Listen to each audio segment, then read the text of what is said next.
South ఇండియాలోని అతి తక్కువ ధరలకి రత్నాలనందించే ఏకైక సంస్థ 6JVR.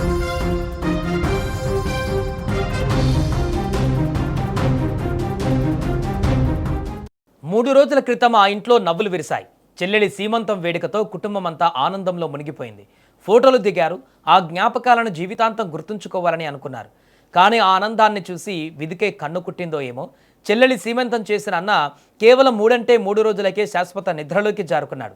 అవును, నిన్నటి వరకు సోదరి పక్కన నిలబడి నవ్విన ఆ యువకుడు ఈరోజు ఫోటోలో మాత్రమే కనిపిస్తుండటంతో ఆ కుటుంబం కన్నీటి సంద్రంలో మునిగిపోయింది.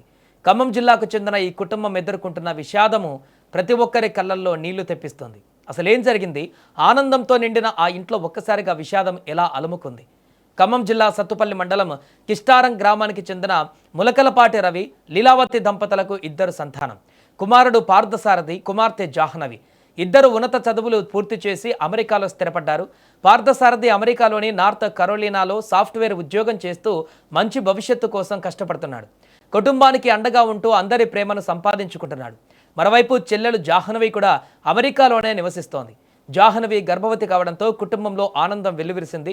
కూతురికి తోడుగా ఉండేందుకు తల్లి లీలావతి నెల రోజుల క్రితమే అమెరికా వెళ్లారు.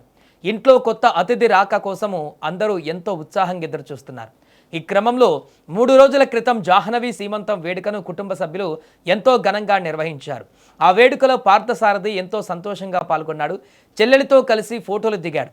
కుటుంబ సభ్యులతో నవ్వుతూ సందడి చేస్తూ కనిపించాడు. అయితే విధి వేరేలా నిర్ణయించింది. సీమంతం వేడుక జరిగిన 3 రోజులకే పార్థసారథి నిద్రలోనే ప్రాణాలు వదిలాడు. దీంతో కుటుంబ సభ్యులు గమనించి వెంటనే చూసేసరికి అతను మృతి చెందినట్టుగా తెలిసింది. పార్థసారథి గుండెపోటుతో మృతి చెందినట్లుగా కుటుంబ సభ్యులు భావిస్తున్నారు. నిన్నటి వరకు ఇంట్లో నవ్వులు పూయించిన కొడుకు ఈరోజు కనిపించకపోవడంతో తల్లి లీలావతి కన్నీరు మున్నీరుగా విలపిస్తున్నారు. చెల్లెలి ఆనందం కోసం ఏర్పాటు చేసిన అన్న అదే చెల్లెలిని శోకసంద్రంలో ముంచేస్తాడని ఎవరు ఊహించలేదు. ఇక కొడుకు మృతదేహానికి అక్కడే అంత్యక్రియలు నిర్వహించేందుకు తండ్రి రవి అమెరికాకు బయలుదేరి వెళ్లారు.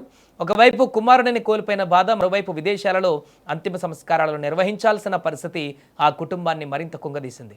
3 రోజుల క్రితం జరిగిన సీమంతం వేడుకలో అందరూ నవ్వుతూ కనిపించిన ఫోటోలు ఇప్పుడు కుటుంబ సభ్యులకు కన్నీళ్లు తెప్పిస్తున్నాయి. మొత్తానికి చెల్లెలి సీమంతం వేడుకలో ఆనందంగా గడిపిన అన్న కేవలం 3 రోజుల వ్యవధిలోనే తిరిగిరాని లోకాలకు వెళ్లిపోవడం ఆ కుటుంబానికి తీరని విషాదాన్ని మిగిల్చింది. ఈ వార్త తెలిసిన గ్రామస్తులు, బంధువులు, స్నేహితులు తీవ్ర దిగ్భ్రాంతి వ్యక్తం చేస్తున్నారు.